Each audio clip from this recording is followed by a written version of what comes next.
Hi, my name is Jimmy Bean, and I'm a senior park ambassador for Kit Carson Park. For the record, we're a public Facebook group named We Are Kit Carson Park, and we're dedicated to the protection and preservation of this great park. So when we see lots of activity that involves removing lots and lots of foliage, well, we kind of get nervous. Would you please explain to our members what the Habitat Restoration Project is all about? I assume you work for the city. Well, actually, we don't work for this. We're not city employees. We work for AeCOM. It's a design and engineering firm, and we do habitat restoration projects. The group that I work with.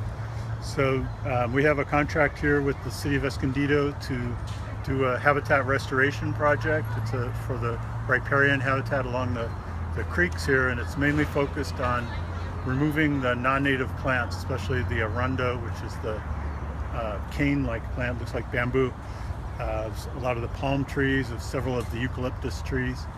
And what the goal is to really return it back to natural habitat. So we've been removing for several months now all these non-native plants, hauling out dumpster after dumpsters of material, and we're planting back in approximately 700 container plants of willow trees, cottonwoods, let's see, we've got sycamores, we're putting in mule fats, wild blackberries, and then wild grapes.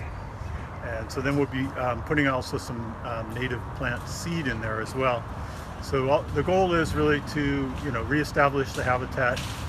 Okay, Bruce, all that sounds great. But what would you tell the critics that say such programs interfere with Mother Nature's grand design of having life compete for survival? Well, the thing especially with the arundo, it basically crowds out all the native plants, and it just fills in all the areas until there's basically no room left for the natives. And so it's displacing the habitats for many species of wild birds.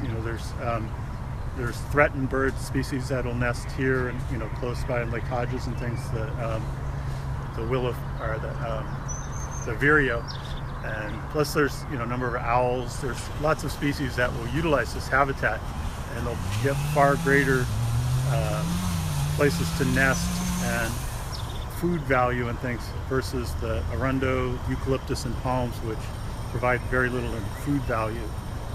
Many people like the eucalyptus trees because the hawks will use them to nest in and things like that, and perch. So, but there's, obviously large numbers of eucalyptus and palms still remaining in the park. So this area here is really set aside for natural habitat. So how long is this project for? Well, the project is set up for 5 years.